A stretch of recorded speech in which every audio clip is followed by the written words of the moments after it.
অনেকে সংবিধানের দোহাই দিচ্ছেন। আসলে বাংলাদেশের কোন সংবিধানের বলে হাসিনা ৩০০০ মানুষ হত্যা করেছে? কোন সংবিধানের বলে পিলখানা হত্যাকাণ্ড ঘটিয়েছে? কোন সংবিধানের বলে বাংলাদেশের শাপলা হত্যাকাণ্ড ঘটিয়েছে?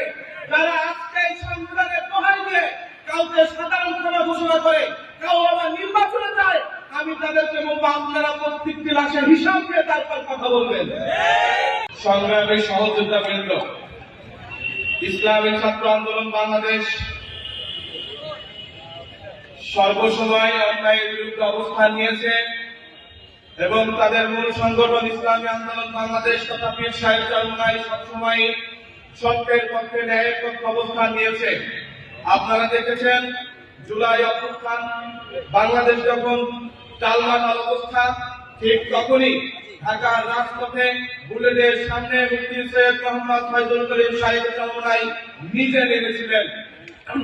ইসলামী আন্দোলন বাংলাদেশ এবং ইসলামী ছাত্র আন্দোলন বাংলাদেশের নেতৃবৃন্দ বরিশালের বৈষম্য বিরোধী ছাত্র আন্দোলনের নেতৃবৃন্দের সাথে একত্র হয়ে আন্দোলন করেছে।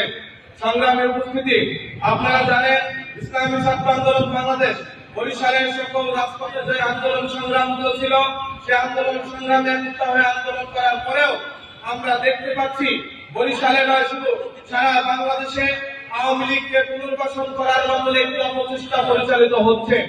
কোন কোন দল এসি রুম থেকে বেরিয়ে এসে সাধারণ ক্ষমা ঘোষণা করছে, কোন কোন দল এসে বলছে আওয়ামী লীগকে নির্বাচনে নেওয়া উচিত।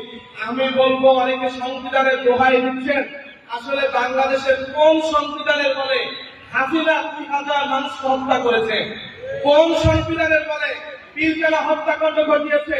কোন সংবিধানের বলে বাংলাদেশের শাপলা হত্যাকাণ্ড ঘটিয়েছে? যারা আজকে এই সংবিধানের দোহাই দিয়ে কাউকে সাধারণ ক্ষমা ঘোষণা করে, কাউ আবার নির্বাচনে যায়, আমি তাদেরকে বলবো আপনারা প্রত্যেকটি লাশের হিসাব দিয়ে তারপর কথা বলবেন।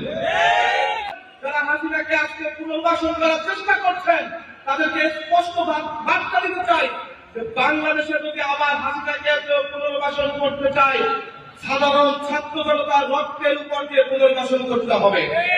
যদি আমি স্পষ্ট বলতে চাই, অনেকে আজকে নির্বাচনের জন্য ভোট ব্যাংকের জন্য মরিয়া হয়ে গিয়েছেন, নিজের অস্তিত্ব বিলীন হওয়ার পথে ছিল, নিজের পোস্টার পর্যন্ত সাজাতে পারছিলেন না, সেই চিন্তাকে করলেন না, শুধুমাত্র একটি ভোটের জন্য আপনারা আওয়ামী লীগকে আবার পুনর্বাসন করছেন। এই লজ্জা রাজি কোথায়? সংগ্রামে উপস্থিতি, আমরা স্পষ্ট বলতে চাই, আওয়ামী লীগ নিষিদ্ধের যত সভা সমাবেশ, এটা কোনো দলের ব্যানার হোক বা কোন সাধারণ ছাত্র সমাজের ব্যানার হোক, ইসলামী ছাত্র আন্দোলন বাংলাদেশ বরিশাল মহানগর সবসময় সম্মতি প্রকাশ করছে। এবং আজকে সর্বপ্রথম যখন আমি আসি, একটি জিনিস ভালো লেগেছে যে জুলাই অভ্যুত্থানে যারা নেতৃত্ব দানকারী ছিল, সকল ছাত্র সংগঠনের নেতৃবৃন্দরা প্রথম সারিতে ছিলেন। আমি একটি প্রস্তাবনা রেখে আমার বক্তব্য শেষ করছি। আগামীতে এটা শুধু একটি মাত্র সংগঠন উদ্যোগে নয়, সর্বদলীয় ছাত্র ঐক্য এই ধরনের একটি ব্যানারে যদি আমরা আওয়ামী লীগ নিষেধের দাবি তুলতে পারি, আরো এই দাবি জোরালো হবে বলে আমি প্রত্যাশা করি। আমি আমার এই সংহতি ব্যক্ত করে আমার বক্তব্য শেষ করছি। আসসালামু আলাইকুম ওয়া রাহমাতুল্লাহ।